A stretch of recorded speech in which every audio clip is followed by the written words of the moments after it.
Hello and welcome back to another ASMR video with yours truly, Spider.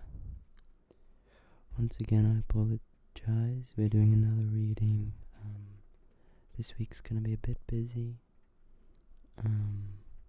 so I thought I would just pre-record, and as the rain is hitting against my window, it's a nice vibe and aesthetic to read some Norse mythology.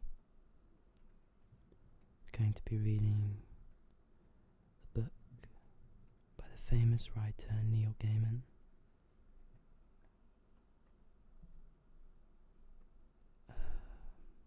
Storytelling, an English storytelling of the Norse mythology, the many beloved.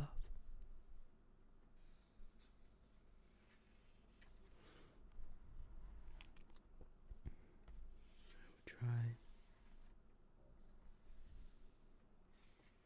to read as best I can, but I'm reading from very far away. So we will skip the introduction because it's about Neil. Here we go. Right. Norse mythology. The players. Many gods and goddesses are named in Norse mythology. You will meet quite a few of them in these pages. Most of the stories we have, however, concern two gods, Odin and his son Thor, and Odin's blood brother, a giant son called Loki, who lives with the Aesir in Asgard. The highest and the oldest of all the gods is Odin. Odin knows many secrets. He gave an eye for wisdom.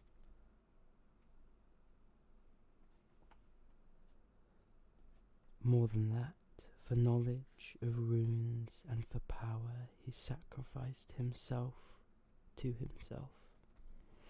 He hung from the world tree Yggdrasil, hung there for 9 nights. His side was pierced by the point of a spear which wounded him gravely. The winds clutched at him, buffeted his body as it hung. Nothing did he eat for 9 days or 9 nights. Nothing did he drink. He was alone there in pain, the light of his life slowly going out. He was cold, in agony, and on the point of death, when his sacrifice bore dark fruit. In the ecstasy of his agony, he looked down, and the runes were revealed to him. He knew them, and understood them and their power. The rope broke then, and he fell, screaming, from the tree. Now he understood magic. Now the world was his to control. Odin has many names. He is the All-Father, the Lord of the slain, the gallows god. He is the god of cargoes and of prisoners. He is called Grimnir and Third. He has different names in every country, for he is worshipped in different forms in many tongues, but it is always Odin they worship. He travels from place to place in disguise to see the world as people see it. When he walks among us, he does so as a tall man wearing a cloak and a hat. He has 2 ravens who he calls Hugin and Munin, which mean thought and memory. These birds fly back and forth across the world, seeking news and bringing Odin all the knowledge of things. They perch on his shoulders and whisper into his ears. when he sits on his high throne at Hildeskalf, he observes all things wherever they may be. Nothing can be hidden from him.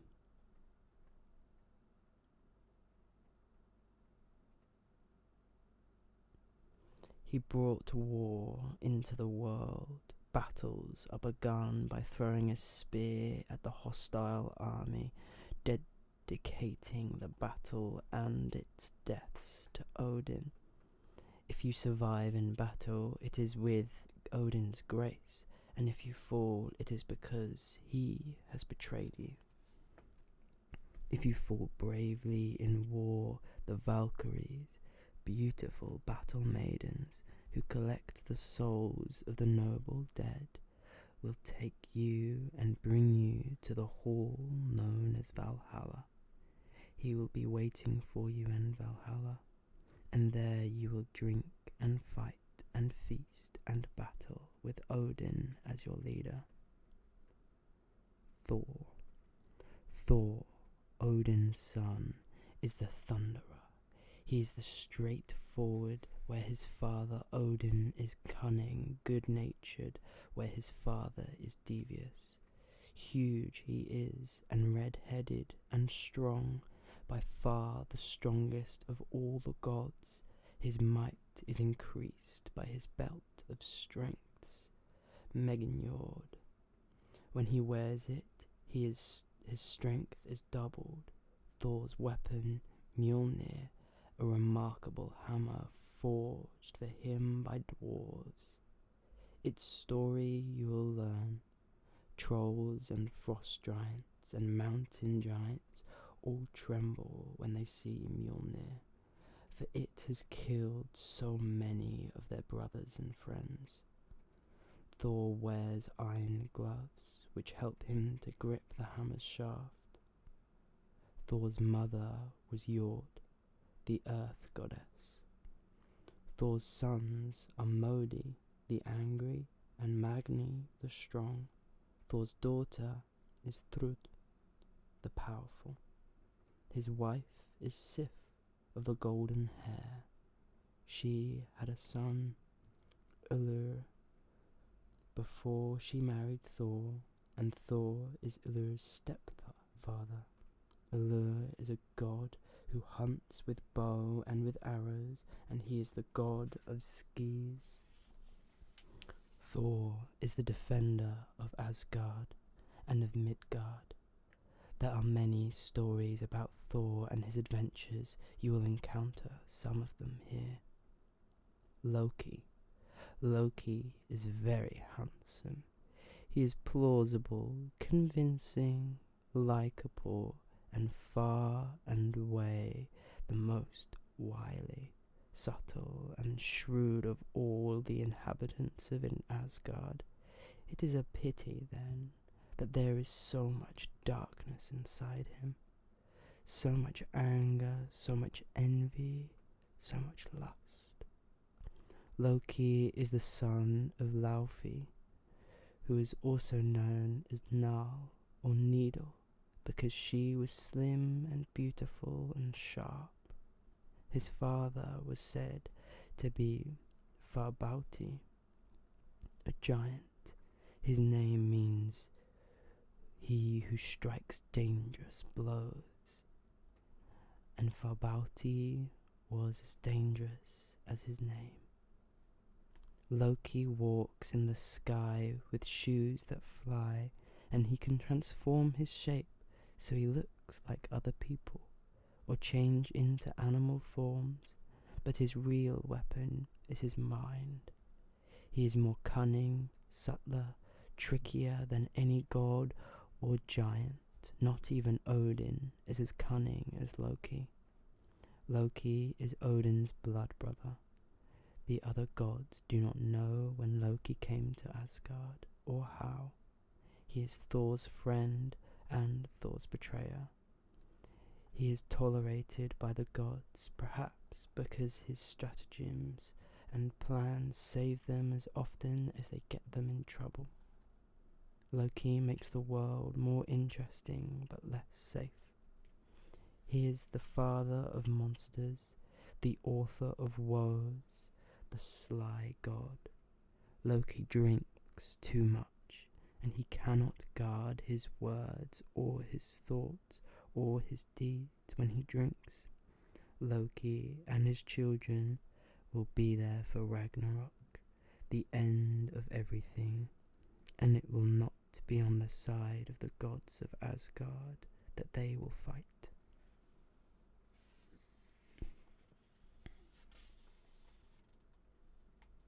Before the beginning and after.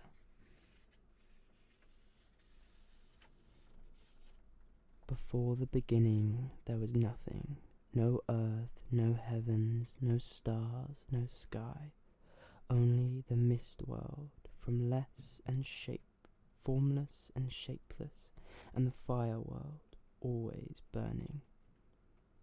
To the north was Niflheim, the dark world. Here 11 poisonous rivers cut through the mist, each springing from the same well at the centre of it all, the roaring maelstrom called the Gelmir. Niflheim was cooler than cold, and the murky mist that cloaked everything hung heavily. The skies were hidden by mist, and the ground were clouded by the chilly fog. To the south was Muspel. Muspel was fire. Everything there glowed and burned. Muspel was light, where Niflheim was grey, molten lava, where the mist world was frozen. The land was aflame with the roaring heat of a blacksmith's fire. There was no solid earth, no sky, nothing but sparks and spurting heat, molten rocks and burning embers. In Muspel, at the edge of the flame, where the mist burns into light, there where the land ends stood Surtur, who existed before the gods. He stands there now. He holds a flaming sword, and the bubbling lava and the freezing mist as one to him. It is said that at Ragnarok, which is the end of the world, and only then, Surtur will leave his station. He will go forth from Muspel with his flaming sword and burn the world with fire, and one by one the gods will fall before him. Between Muspel and Niflheim was a void, an empty place of nothingness, without form. The rivers of the mist world flowed into the void, which was called Ginnungagap, the yawning gap. Over time, beyond measure, these poisoned rivers in the region between fire and mist slowly solidified into huge glaciers. The ice in the north of the void was covered in frozen fog and pellets of hail, but the south, where the glaciers reached the land of the fire, the embers and the sparks from Muspel met the ice, and the warm winds from the flame lands made their air above the ice as gentle and as comfortable as a spring day. Where the ice and the fire met, the ice melted, and in the melting waters life appeared, the likeness of a person, bigger than worlds, huger than any giant there will be or has ever been. This was neither male nor was it female, but was both at the same time. This creature was the ancestor of all the giants, and it called itself Ymir. Ymir was not the only living thing to be formed by the melting of the ice, there was also a hornless cow, more enormous than the mind could hold. She licked the salty blocks of ice for food and for drink, and the milk that ran from her 4 udders flowed like rivers. It was this milk that nourished Ymir. The giant drank the milk and grew. Ymir called the cow Ordhamla. The cow's pink tongue licked people from the blocks of ice. The first day only a man's hair, the second his head, and the third day the shape of a whole man was revealed. This was Buri, the ancestor of the gods. Ymir slept, and while it slept it gave birth. A male and a female giant were born from beneath Ymir's left arm. A 6-headed giant born from its legs. From these Ymir's children, all giants, are descended. Buri took a wife from among these giants, and they had a son, whom they called Bor. Bor married Bestla, daughter of a giant, and together they had 3 sons, Odin, Vili, and Ve. Odin and Vili and Ve, the 3 sons of Bor, grew into manhood. They saw as they grew far off the flames of Muspel and the darkness of Nilfheim, but they knew that each place would be death to them. The brothers were trapped forever in Gnugagap,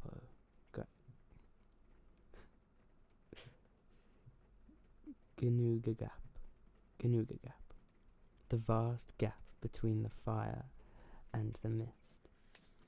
They might as well have been nowhere.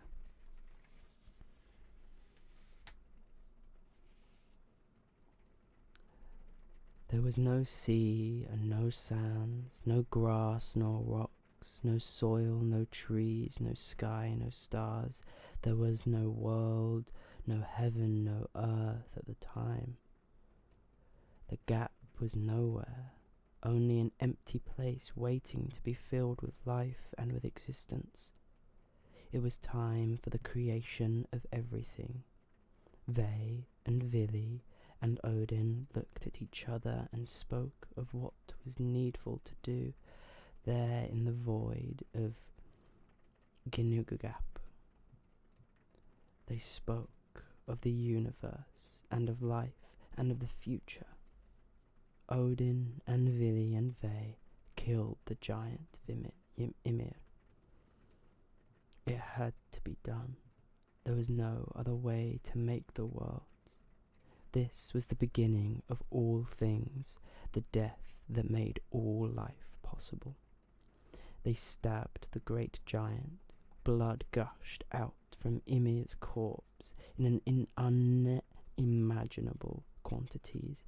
Fountains of blood as salt as the sea and grey as the oceans gushed out in a flood of sudden, so powerful and so deep that it swept away and drowned all the giants.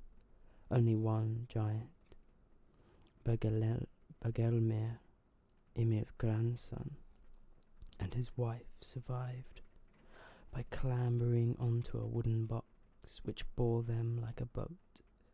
All the giants we see and we fear today are descended from them. Odin and his brothers made the soil from Ymir's flesh. Ymir's bones they piled up into mountains and cliffs. Our rocks and pebbles and sand and gravel you see, these were Ymir's teeth and the fragments of bones that were broken and crushed by Odin and Vili and Ve in their battle with Ymir. The seas were girdle and were the world. the seas that girdle the worlds, these were Ymir's blood and his sweat. Look up into the sky, you are looking at the inside of Ymir's skull. The stars you see at night, the planets, all the comets and the shooting stars, these are the sparks that flew from the fires of Muspel, and the clouds you see by day, these were once Ymir's brains. And who knows what thoughts they are thinking, even now. The world is a flat disk, and the sea encircles the perimeter. Giants live at the edges of the world, beside the deepest seas. To keep the giants at bay, Odin and Vili and Ve made a wall from Ymir's eyelashes and set it around the middle of the world. They called the place within the world Midgard. Midgard was empty. The lands were beautiful, but nobody walked the meadows or fished in the clear waters. Nobody explored the rocky mountains or stared up at the clouds. Odin and Vili and Ve knew that a world is not a world until it is inhabited. They wandered high and low, looking for people, and they found nothing.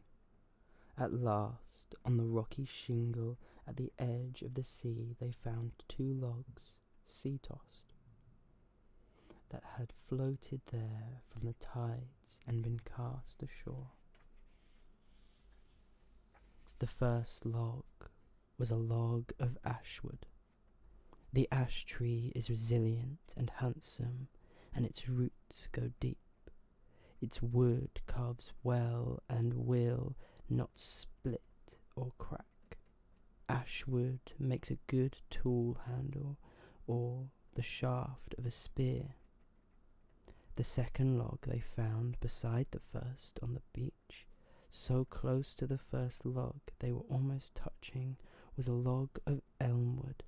The elm tree is graceful, but its wood is hard enough to be made into the toughest planks and beams.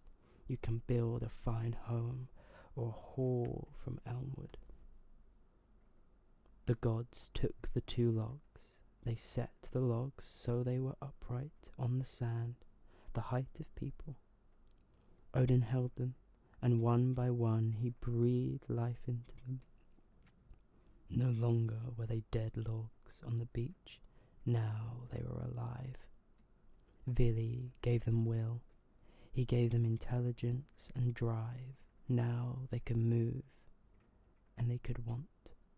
Ve carved the logs, he gave them the shape of people, he carved their ears that they might hear, and their eyes that they might see, and lips that they might speak. The 2 logs stood on the beach, 2 naked people. Ve had carved one with male genitals, the other had carved female genitals. The 3 brothers made clothes from for the woman and the man, to cover themselves and keep them warm in the chilly sea spray on the beach at the edge of the world. Last of all, they gave the 2 people they had made names. The man they called Ask, or Ash Tree. The woman they called Embla, or Elm. Ask and Embla were the father and the mother of all of us. Every human being owes its life to its parents, and their parents and their parents before them go far enough back, and the ancestors of each of us were Ask and Embla. Embla and Ask stayed in Midgard, safe behind the wall the gods had made from Ymir's eyelashes. In Midgard they would make their homes, protected from giants and monsters and all the dangers that wait in the wastes in Midgard. in Midgard they could raise their children in peace. That is why Odin is called the All-Father, because he was the father of the gods, and because he breathed life into our grandparents, grandparents, grandparents. Whether we are gods or mortals, Odin is the father of all of us.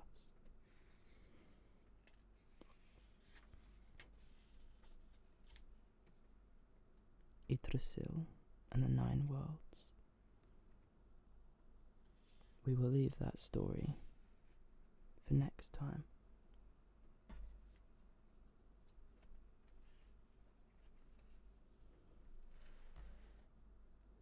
Thank you so much for watching. I hope you enjoyed this story. I will hopefully continue to read this story alongside my Just So Stories book. I also have my mindfulness book that I'm reading a bit to you. And I have other books that I would like to read, and as this is a good excuse to read more, you will probably be entertained by it too. I hope you enjoyed. I hope you learned something. It's interesting how similar it is to Genesis and the links, and whether the links bled into Genesis or the other way round. But yes, I hope you sleep well, study well, relax well, whatever you're doing. Remember to like, subscribe, leave a comment about how awful I pronounced the names. I know some of them, I'm familiar with some, but there'll be a few that I won't know.